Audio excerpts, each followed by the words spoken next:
반갑습니다. 사랑하는 초등부 친구 여러분. 벌써 토요일입니다. 오늘 욥기 42장의 말씀을 함께 살펴보도록 하겠습니다. 늘 영상 봐주는 친구들에게 늘 감사합니다. 친구들이 조금이나마 하나님을 잘 믿을 수 있도록, 예수님을 잘 믿을 수 있도록, 성령 하나님을 의지할 수 있도록 하는 것이 강도사님의 최고의 목표입니다. 우리 친구들이 매일의 삶 가운데에 예수님을 더욱 사랑하게 되는 역사가 일어나기를 간절히 소망합니다. 강도사님 기도하고 오늘 42장 살펴보도록 하겠습니다. 기도하겠습니다.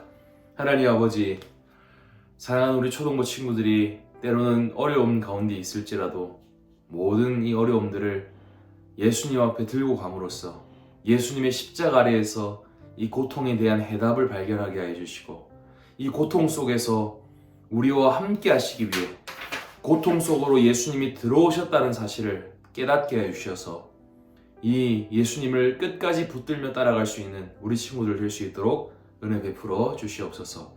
사랑하는 아버지, 우리 친구들이 예수님을 더욱 사랑했으면 좋겠습니다. 우리 친구들이 예수님을 더욱 잘 믿었으면 좋겠습니다. 우리 친구들의 삶을, 영혼을 붙잡아 주시옵소서. 예수님 이름으로 기도드립니다. 아멘. 종이 좀 쫓겠습니다. 오늘 욥기 42장의 말씀 핵심 구절 읽도록 하겠습니다. 이것은 하나님의 생명의 말씀입니다. 하나님 말씀을 들으십시오. 제가 주께 대하여 귀로만 들었으나 이제는 저의 눈이 주님을 뵙습니다. 그러므로 제가 스스로 부끄럽게 여기고 티끌과 제 위에서 회개합니다. 다시 한번 읽겠습니다. 제가 주께 대하여 귀로만 들었으나 이제는 저의 이제 저의 눈이 주님을 뵙습니다. 그러므로 제가 스스로 부끄럽게 여기고 티끌과 제 위에서 회개합니다. 아멘. 오늘 빈칸 제일 밑에 부분에 보면요, 티끌가라고 되어 있는데 티끌과입니다. 여러분 강사를 못하네요. 여러분 오늘 살펴본 이 욥기 42장은요, 욥기의 드디어 마지막 장입니다. 친구들의 날선 말들을 견뎌왔던 욥이 계속해서 떠오릅니다. 그동안 믿고 따르던 하나님에게 받은 고난을 이해할 수가 없어서 고통스러워했던 욥의 모습이 머릿속을 스쳐 지나갑니다. 그러나 그런 상황 속에서도 여전히 하나님 앞에 그 고통과 슬픔을 가져가서 하나님 앞에서 목 놓아 부르짖었던 욥의 모습도 함께 스쳐 지나갑니다. 욥은 친구들과 수많은 이 고통 섞인 대화를 하다가도 하나님을 향하여 자신의 의로움을 호소하고요, 하나님을 향해 부르짖기를 계속해서 반복했습니다. 제발 하나님, 나를 좀 만나주세요. 하나님 제발 좀 나를 만나주세요. 나 의로운 거 아시잖아요. 나 죄를 지어서 고통당하는 거 아니라는 거 아시잖아요. 저를 좀 만나주세요. 결국 욥은요, 욥기 38장에서 그토록 만나고 싶었던 하나님을 만나게 됩니다. 그리고 하나님께서는 38장, 39장, 40장, 41장을 통하여서요, 4장을 통하여서 어마어마한 지혜를 욥에게 알려주십니다. 내가 어떤 존재인지를 욥에게 알려주시는 것입니다. 하나님의 이 어마어마한 지혜를 깨닫게 된 욥은요, 42장에서 이렇게 고백하는 것이죠. 제가 주께 대하여 귀로만 들었으나 이제는 저희 눈이 주님을 뵙습니다. 욥이 38장에서 만난 하나님은요, 이전에 자신이 알고 있었던 하나님보다 훨씬 크고 놀랍고 지혜롭고 선하신 하나님이셨습니다.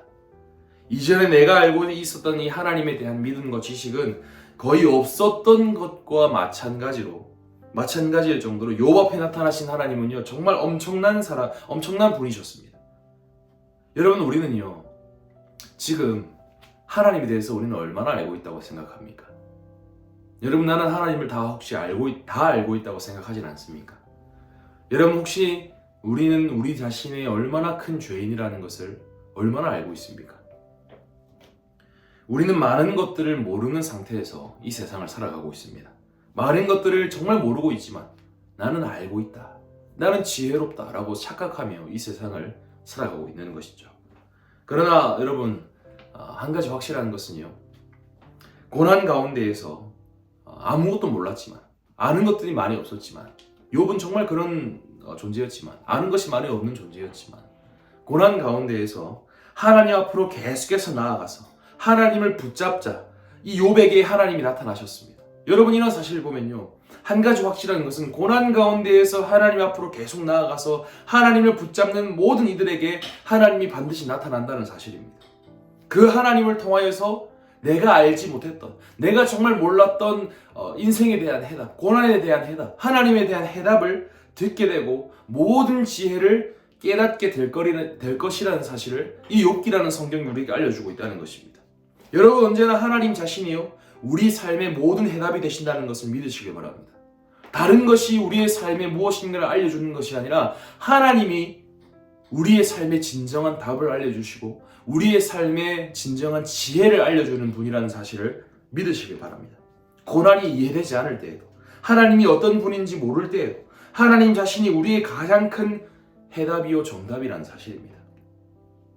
그분이 우리에게 찾아오셔서 우리가 하나님 앞에 이 고난 가운데 있을지라도 하나님 앞을 떠나지 않고 하나님 계속 나를 만나주세요라고 기도할 때 하나님은요, 이 예배를 통하여서, 말씀을 통하여서, 우리의 기도를 통하여서 우리에게 나타나실 것입니다. 그리고 우리에게 나타나신 그 하나님은요, 우리에게 놀라운 지혜와 정답을 알려주실 거라는 것입니다. 여러분, 욥은요, 고난 가운데에서 하나님을 그토록 부르고 만나달라 이야기했지만 결국 38장에 가서야 하나님을 만나게 됩니다.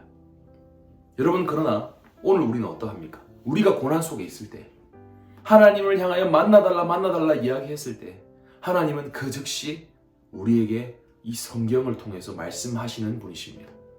그분은 언제나 우리를 떠나지 않는 분이세요. 우리가 고난 당할 때 하나님이 우리를 떠난 것 같다고 느낄 뿐이지 하나님은 정작 우리를 떠나신 적이 한 번도 없는 분이십니다. 우리가 고난이 있을 때에도 하나님은 언제나 우리와 동행하시는 분이시오. 우리와 동행하시면서 이 성경 말씀을 통하여, 예배를 통하여, 우리가 하는 기도를 통하여서, 성도의 교제를 통하여서 우리에게 정말 인생의 지혜를 알려주시고 이 고난에 대한 수많은 대답들을 우리에게 주고 계시다는 겁니다. 그분은 언제나 고난 속에서 우리와 동행하시면서요, 자신을 드러내시고 알려주시는 하나님이십니다. 예수 그리스도가 바로 그런 분이라는 것이죠. 이것이 하나님의 가장 큰 은혜요, 하나님의 가장 큰 지혜라는 사실을 우리 친구들 믿길 바랍니다.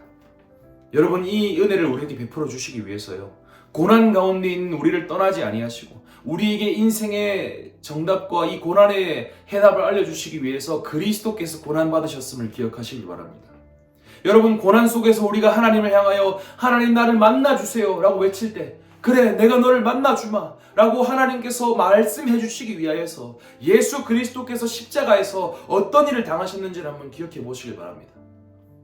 여러분, 하나님께서 고난 속에 있는 우리에게 임재하시기 위해서요, 하나님은요, 고난 속에 계셨던 그리스도께 임재하지 않으셨습니다.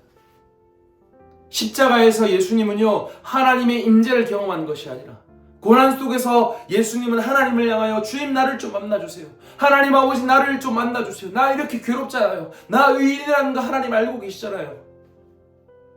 이렇게 그리스도를 외치셨지만 아버지께서는 그 그리스도를 버리셨습니다.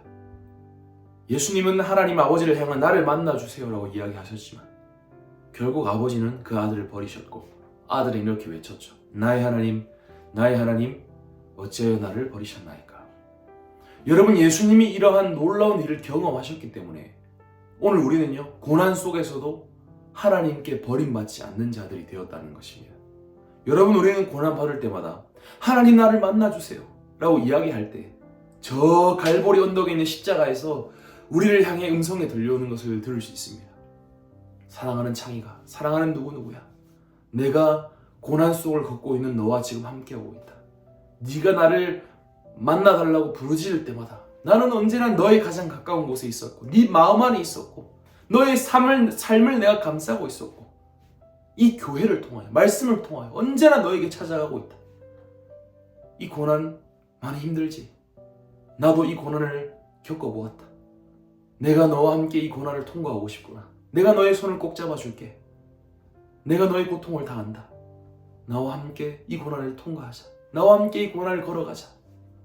라고 이야기해 주시는 분이 바로 우리 주 예수 그리스도이십니다. 여러분, 고난 속에서 우리가 하나님 앞을 떠나지 않는다면요, 하나님께서는 우리 앞에 반드시 나타나실 것입니다. 우리가 그리스도의 십자가를 볼 때, 그 가장 지혜로운 십자가를 볼 때 우리는 이 사실을 확신할 수 있는 것입니다. 그때 우리는 알게 되는 것이죠. 아, 내가 이제야 주님을 눈으로 볼 수 있게 되었구나.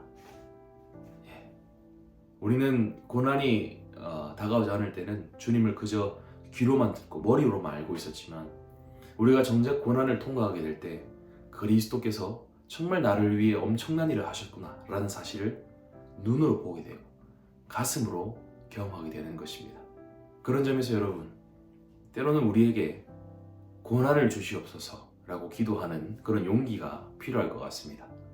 왜 그렇습니까?